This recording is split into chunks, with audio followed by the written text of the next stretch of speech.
Question number 4. Question number 4 is again evaluate. There is no difference between the evaluate or find the value of. Okay.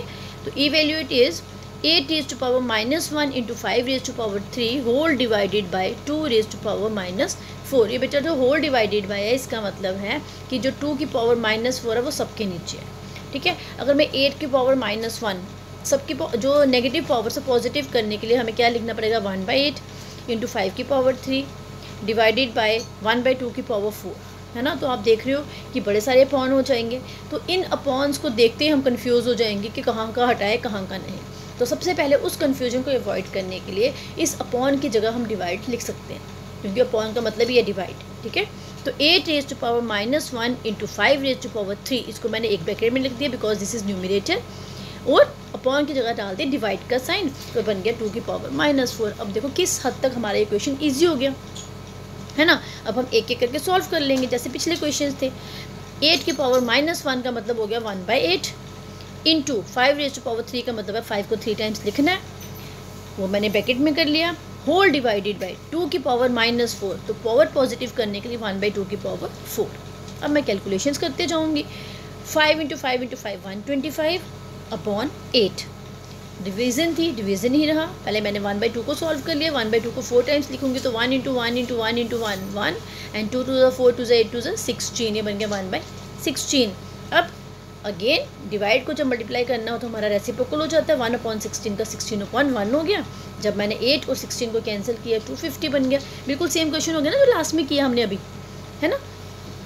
चलिए next देखिए 5 की power minus 1 into 2 की power minus 1. अब minus 1 वाला concept तो मेरे ख्याल में आपको आराम से समझ आ रहा है, क्योंकि सारे क्वेश्चंस काफ़ी सारे क्वेश्चंस जो -1 वाले ही आए हैं.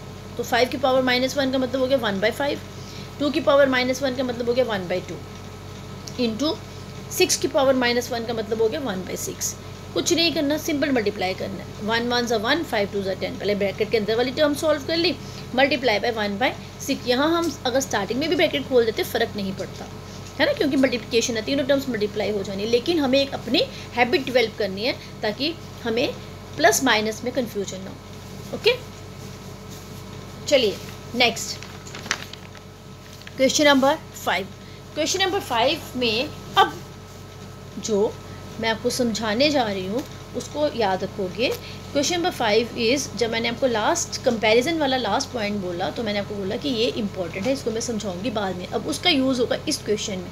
वो क्या था कि अगर बेसिस इक्वल हों और पावर्स इक्वल हों तो क्या है, अगर bases are equal then the powers are also equal. ठीक है. And if the powers are equal then the bases are also equal. How, देखिए question number 5 is find the value of m. हमें इस m की value find करनी है, और m है कहाँ हमें ढूंढना पड़ेगा. 5 की पावर m दी है, पावर में है. ठीक है. 5 raise to power m divided by 5 raise to power -3 is equals to 5 raise to power 5. तो जो मुझे इस सिचुएशन दी है मैं उसी को फॉलो करूँगी. बेसिस सेम आ रही है, तो when the bases are same and there is a sign of division तो we have to powers can be subtracted. तो ये आ गया 5 की पावर m माइनस से कौन सा वाला आया जो हमारा लॉ है. ठीक. Powers are subtracted -3 is equals to 5 की पावर 5.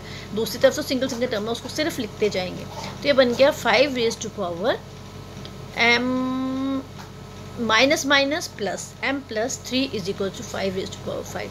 अब यहाँ पर बेसिस सेम होगी. ठीक है. जब बेसिस सेम हो तो पावर्स भी इक्वल होती हैं. ठीक है. अब यहाँ पे बेस 5 है, वहाँ भी बेस 5 है, दोनों तरफ बेस 5 है. अब जो कंप्लीट साइड है RHS उसमें देखो पावर 5 है ना, तो हम m की जगह क्या डालेंगे, पावर 5 आएगा 2 ना. 2 + 3 = 5, तो m की वैल्यू आ गई 2. हम इसको सॉल्व कैसे करते हैं, बेसिस इक्वल है, बेसिस को छोड़ दिया. ठीक है. और हमने खाली पावर्स उठा ली. m + 3 = 5. तो वहाँ से हमने कैलकुलेशंस करके इक्वेशन सॉल्व करना आती है. अब हर जगह इक्वेशन अप्लाई होती हैं. तो m = 5 - 3 m = 2. Got it.